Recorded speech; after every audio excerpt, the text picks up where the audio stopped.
ওটা একটা মেসেজ আমরা চাই তোমার কাছ থেকে। হ্যাঁ বলো। আমরা মাঝখানে শুনেছিলাম সিধু আর তোমার মধ্যে মতের অমিল হয়েছিল, তুমি রাগ করে ক্যাকটাস ছেড়ে চলে গিয়েছিলে। না, সিধুদা আর আমার মধ্যে মতের অমিল হয়নি। ও, তাহলে শুধরে দাও আমার ভুলটা। একটা ব্যান্ড থাকলে যা হয় আর কি, তো সেখানে ব্যান্ডের ডিসিশন ছিল যে হচ্ছে না, মানে সেই সময়টায় হয়তো তারা ভেবেছিল হচ্ছে না, সেখানে আমি হয়তো ফিট ইন করছিলাম না। সেটা বহুদিন কাজ করবার পরে সেরকম একটা ঘটনা ঘটলো এবং আমাকে জানানো হলো যে you are not fit for the band. তো গান বাজনা তো ছেড়ে দেবো না, তো আমি নিজের মতন করে গান বাজনা করতাম তখন। তারপর পাশে পাশে অনেক অনেক বন্ধু বান্ধব পেয়েছি, নিতিন তার মধ্যে একজন, দই তার মধ্যে একজন। যখন পাশে কাউকে পাইনি তখন ওদেরকে পেয়েছি। তো আমার বিপদের দিনে, তখন আমি সত্যি বিপদের মধ্যে ছিলাম, আমার কোনো ব্যান্ড নেই, তখন ওরা আমাকে প্রচণ্ড হেল্প করেছিল। আমার সাথে আমরা দিনের পর দিন একসাথে স্টেজে বাজিয়েছি এবং মানুষজন বলেছে হ্যাঁ এগিয়ে যাও এগিয়ে যাও এগিয়ে যাও। তো মানুষজনের কথাটাই আমার কাছে শেষ কথা, সেভাবেই এগোনো। পরবর্তী সময় যখন ক্যাকটাসে শায়ক গাইছিল, শায়ক আর অ্যালেন যখন ব্যান্ড কুইট করলো, তখন ওরা আবার আমার কাছে এলো, এসে বললো যে যদি রিজয়েন করিস। তো আমার কোনো রকম কোনো রাগঢাক ছিল না। ঠিক আছে, একটা মতপার্থক্য হয়েছে, হয়ে গিয়েছে, যা হয়ে গিয়েছে হয়ে গিয়েছে, ভুলে যাও, গিয়ে আবার নতুন করে একসাথে যদি মুভ করা যায়, একসাথে যদি পথ চলা যায়। তো সেই পথ চলা, এখন একসাথে পথ চলছি, ভালো লাগছে খুব। আমরা চাইবো আজ তুমি মন দিয়ে মন গাও। আজ গাইবে তো? হ্যাঁ গাই।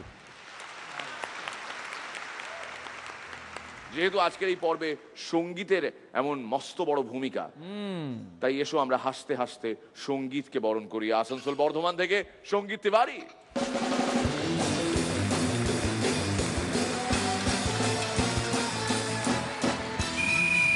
সেদিন শুভঙ্করদা আমাকে বললো, বুঝলি ভাই এই শীতকালে আমি একদম কাজ করতে পারি না।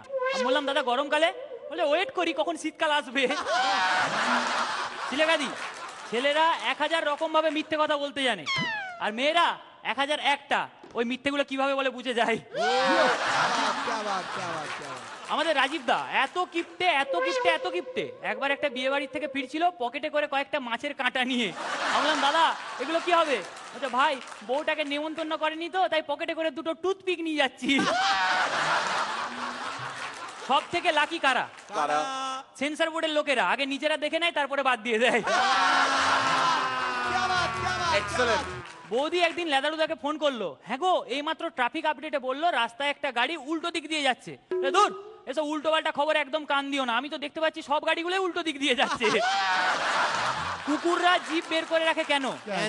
লেজের সঙ্গে ব্যালেন্স করার জন্য। হাম লেদারুদাকে বললো, দাদা ওই মেয়েটাকে আমার ভালো লেগেছে, আমি যদি ওকে না পাই আমি ওকে কারুর হতে দেবো না। বাবা এমন ভাবে বলছি যেন তোর হয়ে গেলে সবার হতে দিবি।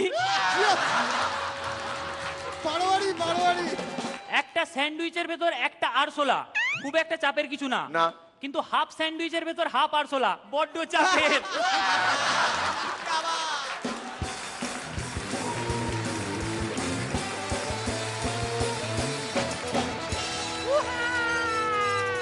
स्टार्टिंग रोनिदा। What an episode, एक से बढ़कर एक। क्या बात क्या बात क्या बात। শ্রীলেখা ভীষণ এনজয় করেছি, খুব ভালো লেগেছে। পরান্দা অনেক অনেক স্মার্ট আগেছে, অনেক অনেক। क्या बात क्या बात। ওটা ওকে আমরা বললি ল্যাকচর সম্রাট সঙ্গীত তিওয়ারি, ল্যাকচর সম্রাট। Overall very good, very nice, একদম বিন্দাস। My boy, walk that way.